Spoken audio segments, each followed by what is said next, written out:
ஆலோசனைகளை விடுதலை சிறுத்தைகள் கட்சியின் சார்பில் முன்வைக்கும். கர்நாடகா துணை முதலமைச்சர் டி.கே. சிவகுமார் சற்று நேரத்திற்கு ஒரு கருத்து சொல்லியிருக்காரு. மேகதாடு அணையை கட்டுறதுக்கு தமிழ்நாடு அரசு பச்சை கொடி காட்டணும், அப்பதான் இரு மாநிலங்களும் செழிப்பா இருக்குன்ற ஒரு தகவலை சொல்லியிருக்காரு. அனைத்து கட்சி கூட்டம் தொடர்பாக எங்களுக்கு எந்த கவலையும் இல்லை அப்படிங்கிறத சொல்லியிருக்காங்க. அவர்களுடைய மாநில நலன்களை அடிப்படையாக வைத்து அவர்கள் நிலைப்பாட்டை எடுக்கிறார்கள் என்றுதான் நாம் புரிந்து கொள்கிறோம். கர்நாடக மாநிலத்து விவசாயிகள் அல்லது கர்நாடக மாநிலத்து மக்கள் தங்களுடைய அரசுக்கு எதிராக திரும்பிவிடக்கூடாது என்கிற அச்சத்திலிருந்தும் அவர்கள் இந்த நிலைப்பாட்டை எடுத்திருக்கலாம். ஆனால் நாம் அனைவரும் ஒரே தேசத்தில் இருக்கிறோம். தமிழ்நாடு நீரை பெறும் நிலையில் இருக்கிறது.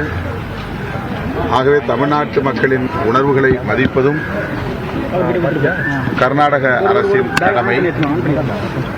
உச்சநீதிமன்றத்தின் இறுதி தீர்ப்பு ஒவ்வொரு மாதமும் ஜூன் மாதத்திலிருந்து எவ்வளவு டிஎம்சி தண்ணீரை பகிர்ந்தளிக்க வேண்டும் என்பதாகும்.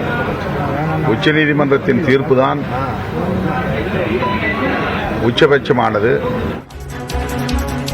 காவிரி விவகாரம் தொடர்பாக அரசியல் கட்சி தலைவர்கள் தெரிவித்து வரக்கூடிய கருத்துக்களை நேரலையில் பார்த்தோம்.